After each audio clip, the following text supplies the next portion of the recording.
nous arrivons à une masse critique de manifestations. Même pour quelqu'un qui n'écoute que les informations nationales, il devient difficile de ne pas les voir. Les rues se gorgent de monde.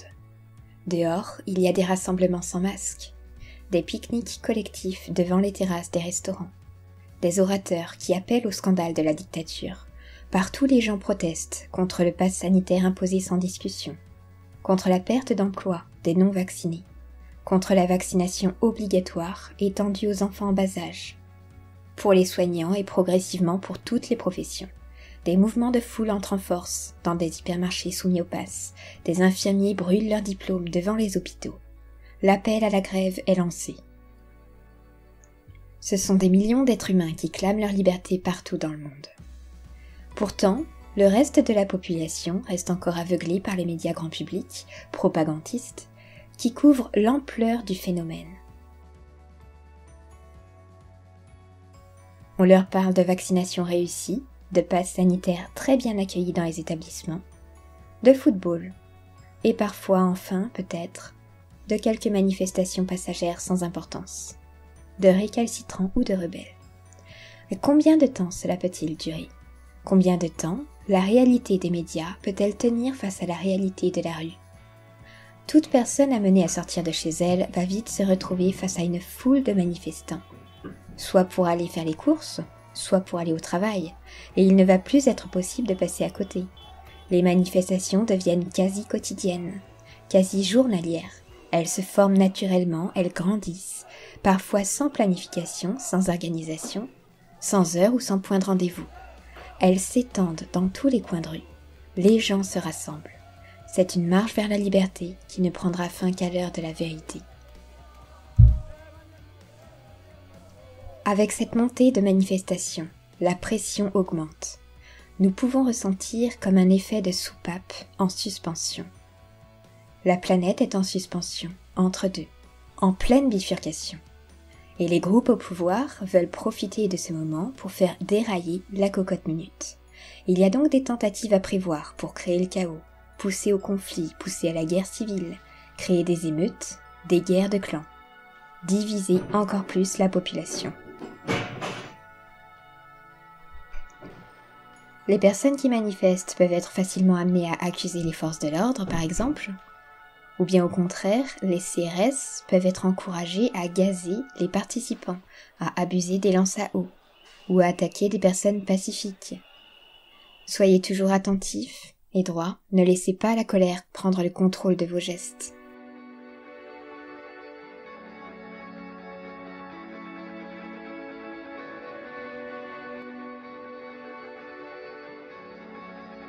La bifurcation atteint son sommet.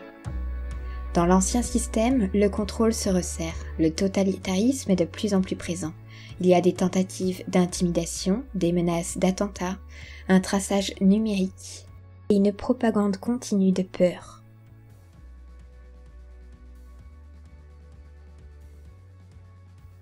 En parallèle de cela, les projets de nouveau monde prennent racine et se développent. Les réseaux et les groupes qui se sont formés se soutiennent. Il y a des opérations de contre-propagande, des recrutements de professionnels qui n'emploient pas le pass ou qui ne sont pas vaccinés, des terrains qui sont récupérés ou achetés pour y développer des communautés autonomes et des développements de villages entièrement autonomes énergétiquement.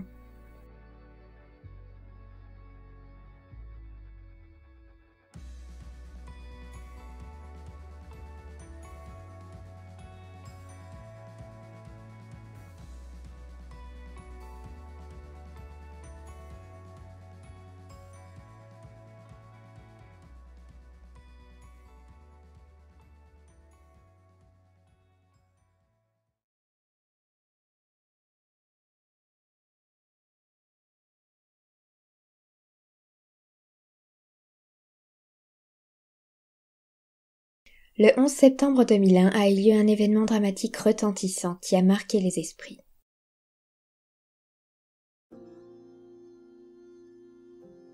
Sur le sol américain, à Manhattan, 2 tours jumelles se sont effondrées dans un nuage de poussière au milieu d'une foule paniquée, tandis que le Pentagone subissait d'autres attaques. En cause, des avions pilotés par des kamikazes islamiques auraient servi d'armes de destruction massive. Ça, c'est ce qui est raconté. Ben Laden et Al-Qaïda en ont pris plein la vue. Or aujourd'hui, on sait très bien que rien n'est ce qu'il paraît, et que les médias sont des as pour inventer des histoires. Les plus grands drames sont générés pour des raisons qui nous dépassent. Les attentats du World Trade Center ne sont pas une exception à la règle. Ils ont été prémédités, préparés à l'avance, par des groupes politiques qui ont fabriqué méticuleusement un choc massif en provoquant un traumatisme mondial, afin d'influencer le cours de l'histoire et de modifier la chronologie. Une population terrorisée est plus facile à contrôler, c'est pourquoi ils gouvernent par la peur. Si l'on prend du recul, on peut voir que depuis ce fameux 11 septembre 2001, le plan Vigipirate s'est imposé sans résistance, avec des contrôles réguliers, des formulaires à remplir, des fouilles, une militarisation de plus en plus présente et des caméras à tous les coins de rue. Il a permis d'instaurer une surveillance accrue de la population avec des caméras, des prises d'empreintes, des scans, un traçage numérique grandissant, une reconnaissance faciale et des militaires armés à l'entrée des bâtiments. Les premières pièces de l'ordre mondial étaient posées. L'autosurveillance et la dénonciation devenaient monnaie courante.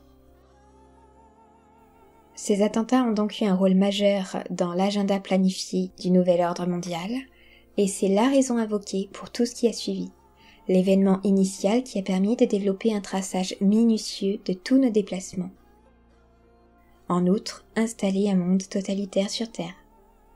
C'est un élément clé conçu pour interrompre l'ascension de l'humanité, interrompre la ligne de temps organique qui mène à la libération des âmes.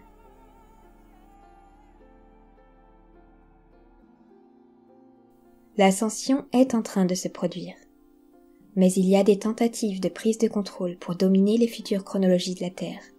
Rien n'est laissé au hasard. Un an plus tôt déjà, un traité avait été signé par les groupes conquérants pour s'opposer fermement à l'ascension. Le 12 septembre 2000, soit un an exactement avant les attentats du 11 septembre 2001, une déclaration de guerre était prononcée par les groupes conquérants contre l'humanité et contre les lignées Starseed et Indigo en présence.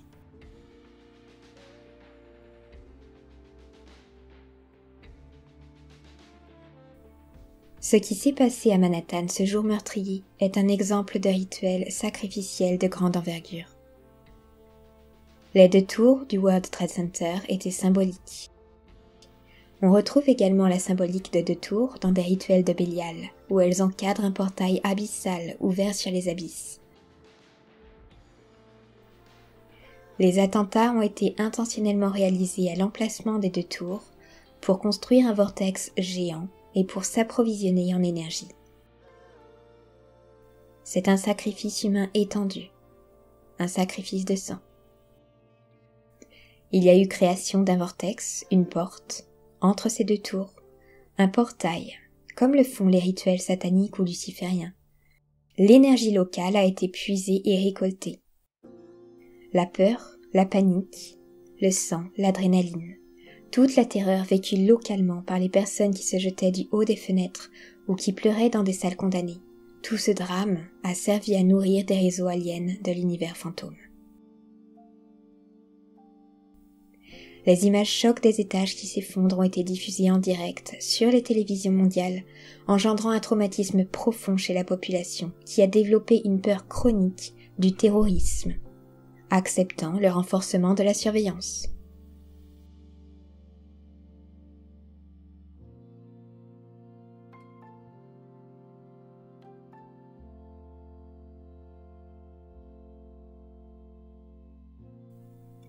D'autres attentats ont été réalisés, à des dates butoirs, pour raviver la peur des bombes, raviver des fusillades. Mais les islamiques n'en sont pas la cause. Il y a eu de nombreuses simulations d'alerte à la bombe dans des aéroports, des écoles, des entreprises. Ce sont les gros titres préférés des médias contrôlés, qui peuvent tourner en boucle là-dessus, rester à la une des journaux, jusqu'à ce qu'un nouveau drame apparaisse. un incendie, une inondation, un accident. La population est maintenue constamment dans la peur, terrorisée, et c'est cette peur qui dirige leurs choix. Elle pousse des millions de personnes à se faire vacciner aujourd'hui volontairement, à demander plus de restrictions, à réitérer des doses alors que tout démontre la nocivité évidente des injections actuelles. C'est un outil de contrôle utilisé par les gouvernements pour diriger nos choix de vie, et c'est ce qui fait la grande différence entre les individus. Les choix dirigés par la peur mènent à des mondes difficiles, chaotiques. Ces personnes quittent finalement la Terre pour des destinations plus difficiles encore. Et ceux qui font des choix dirigés par l'éternité de l'être mènent à des mondes divins, où ils peuvent vivre, apprendre l'autonomie, la liberté et rester sur Terre pour l'aider à se reconstruire. Participer à l'émergence des mondes de lumière sur Terre.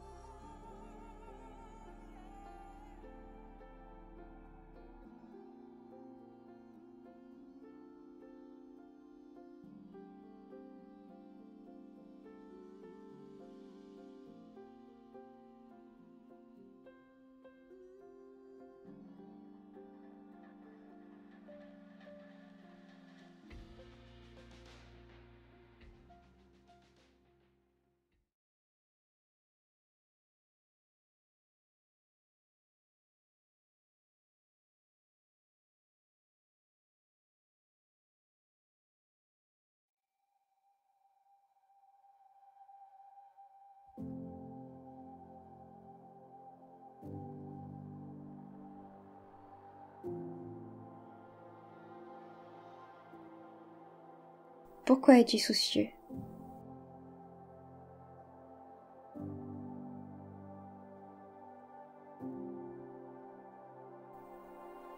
Je suis soucieux aussi.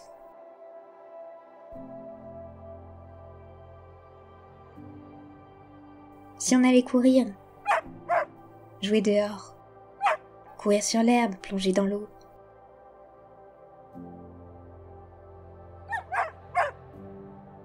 Ah oui, tu ne peux pas.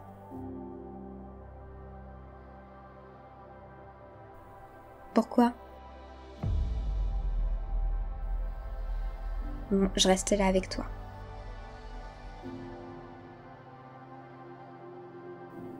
Et quand t'es prêt, je cours en premier pour te montrer par où passer. J'ai hâte. Ne reste pas soucieux trop longtemps.